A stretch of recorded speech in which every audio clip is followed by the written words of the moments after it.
Okay, I've made mention a few times that I use a little device to help me do my editing, and I actually have 3 examples of those devices, and I'm going to go over them with you. I started with one, and then they had a new model out, so I got that. I'll show that to you, and then somehow I left home without either of them. So I bought a third thing that's a little fancier, and I think I kind of like that one. So I'm going to show you all 3, just so you get a feel for what it is that they can do for you, and you might want to make a choice on your own. So I'm going to start with the one that I started with. Now I do my editing on this pad here, where I use a pen and do my thing. So I'll be sitting here editing. By the way, I'm not left-handed. The video's backwards. I'm sitting here editing, and my right hand, the one you can't see, let's see, yeah, my right hand here is operating this device. So while I'm editing, my right hand pushes buttons, turns dials, and does things for me. So all my attention is on the screen, and when I want to zoom in or zoom out or do anything like that, it's all just done with my left hand, and I know which buttons to push to make it do what I want it to do. So the drawback to that is when I tried to edit without this, I was kind of lost. I had to remember what keys zoomed in and out, that kind of thing. So this device here, this is the first one. It's from XP Pen. It's called an AC19, and I like it better than the new one. I'll show you the new one too. The reason I like it better is because the keys are easier to feel. I can feel what's, I can feel the wheel a lot better, and there's a button in the middle. And the way these generally work, and all 3 of them are the same way that way. The wheel can be several different things. In my case, I program it so when I push the button once, it ends up zooming in and out. When I push the button again, it changes my brush size. That's all I need. There's nothing else I can think of that I really need the wheel for. Some of the software actually allows you to do more than just 2 things. You push the button again and it rotates it or whatever. So if you actually rotate your images on your screen to edit them, you can do that with some of these. Now each of these other buttons, and there's 9 of them on this one, they're completely programmable. When I push this one, it sends proper commands to execute an action that I have in Photoshop. This button is dodge and burn. This button is frequency separation. One of these buttons is a space bar. One of them is the option key. So when I'm doing the gosh, I can't remember the name of it now. Anyway, the option key where you pick something, the stamp tool. So basically all the buttons are programmed by me to do what I want them to do.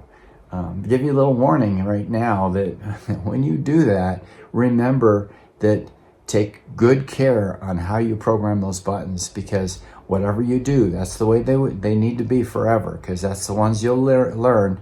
You can't move them around after that. It's like when you move into a new house and you put all the silverware in one drawer for 2 weeks. Then you move it to another drawer. For the next 2 years, you go to the first drawer. And it's like, yeah, so give a lot of thought to what you're going to put on these buttons. Now, I mentioned that I accessed actions with these buttons. I went in and made it so my actions had keystrokes. You hit control this and it runs that, it runs the dodge and burn.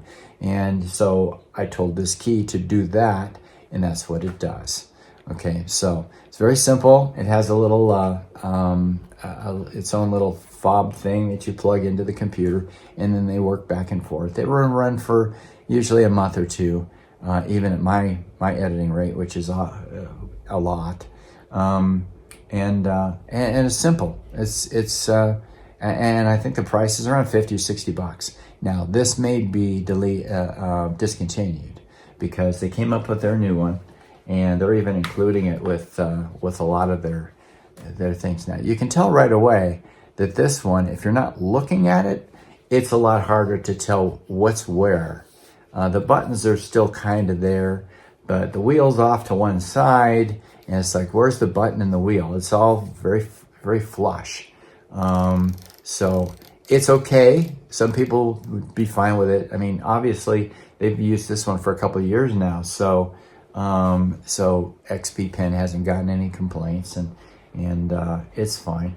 It also has a fob, but it's not plugged into the back. I think you can also plug this directly into your computer. It's so with the USB, so you don't have to have a fob at all. But anyway, this works exactly like the AC19. I can't read what the name of this one is, but basically, if you look at XP Pen and the external pads and things, this is their other one. This even comes with an awful lot of their pads now. So, and it's about the same price, around $50-$60, something like that. Now, this one I just got. And the reason I just got it, like I said, is because I forgot it and I couldn't edit. So I got on Amazon, did some looking around, and found this one was it was reasonable. It was $100. But it's got a display on it that you can see there. And yes, it's backwards. Told you, I'm not left-handed. So it's got a wheel that's easy to spot. This you can set 4 different things. There's even a little thumb wheel thing, so you can use that if you want. It doesn't bother me. It's got a good feel to it. But you can see I programmed all of the buttons to be dodge and burn and all that. And they display on a little display, so I can like glance down at the display and go, okay, I want to do this or I want to do that, and push the buttons and they do it. It's the same way. Each button is programmed based on the keystrokes that I've put into my actions, or I push the button for zooming in, zooming out, brush size. I couldn't think of 2 other things, so I just have it rotating between those 2 through the 4 settings. This has a fob also that plugs in. It's got a really nice battery and it lasts a long time. I've been using this for about a month now, and I don't know. This one's nice, and I might just take this with me everywhere I go, just because I can't. If I forget, I can glance down and I know which ones do what. The only thing that, the only thing that's got me. I need to learn is the fact that the buttons aren't the words. The buttons are outside the words, and this is black. So of course, if you're my age, you put it on a black desk and all it's got is some writing.